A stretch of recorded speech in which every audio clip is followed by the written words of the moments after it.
d'un enfant du siècle. Le film que j'ai vu à Cannes et que j'ai trouvé... Mais vous avez vu en plus alors. Voilà. Oui, en plus c'était dans les premiers Un certain regard. Et donc je suis allé le voir par curiosité parce que ça m'intriguait. Pete Doherty et Charlotte Gainsbourg, donc je voulais voir. Et puis voilà, j'ai été séduit et en plus je le voyais, plus par le personnage, en plus c'est une espèce de dandy décadent, mais avec beaucoup de charme et de séduction. Et puis en plus la façon dont il était habillé et de surcroît, il ressemble étrangement à un mannequin anglais que je prends et que j'ai mis au début du défilé.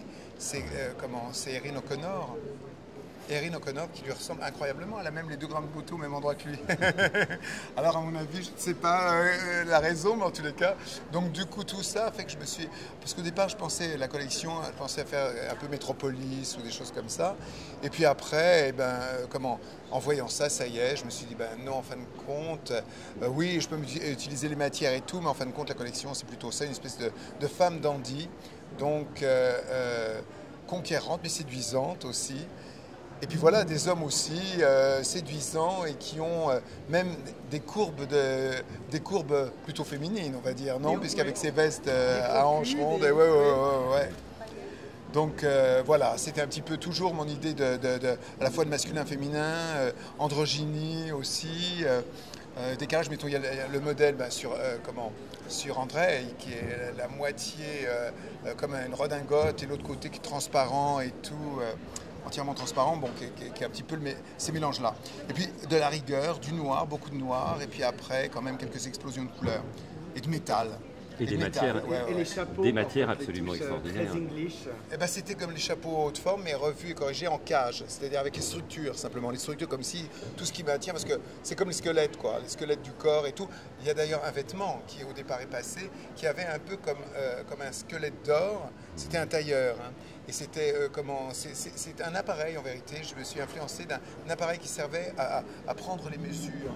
Et ça c'était au 19e siècle justement, pour prendre les mesures et tout, avec des systèmes de réglage pour caler à peu près le corps d'une personne. Et donc j'en ai fait un bijou qu'on met sur un énorme bijou sur un tailleur, qu'on peut mettre sur une robe du soir. Enfin, j'ai pas fait répétition. J'avais prévu au départ, mais je me suis dit non, il est beau comme ça, magnifique, et puis c'est tout.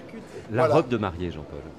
La robe de mariée, c'est justement, c'est le jeu des genres, c'est-à-dire le frac blanc, mais mis à l'envers,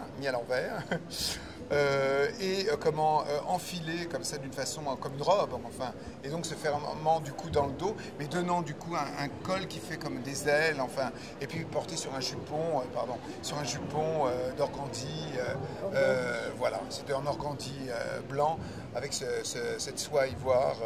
Voilà, c'est le mélange masculin, féminin, romantique quand même. En fait, ça devient féminin-masculin maintenant. Voilà. C'est exactement ça, c'est parfaite définition, bravo. Vous avez une passion pour l'Angleterre en ce moment, c'était Amy Winehouse la dernière fois, maintenant. J'ai toujours eu... C'est pas la première... I always have a passion for...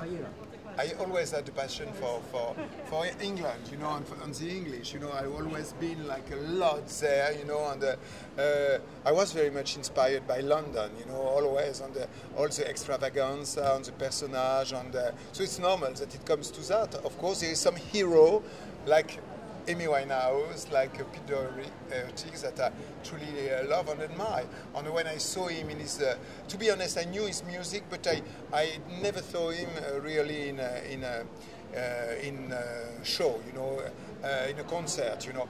But when I saw the movie, you know, when she was playing, I said, my God, he's so seductive and at the same time like a decadent dandy that truly I love. And honestly, from that I say, oh, that's my collection. He is a collection.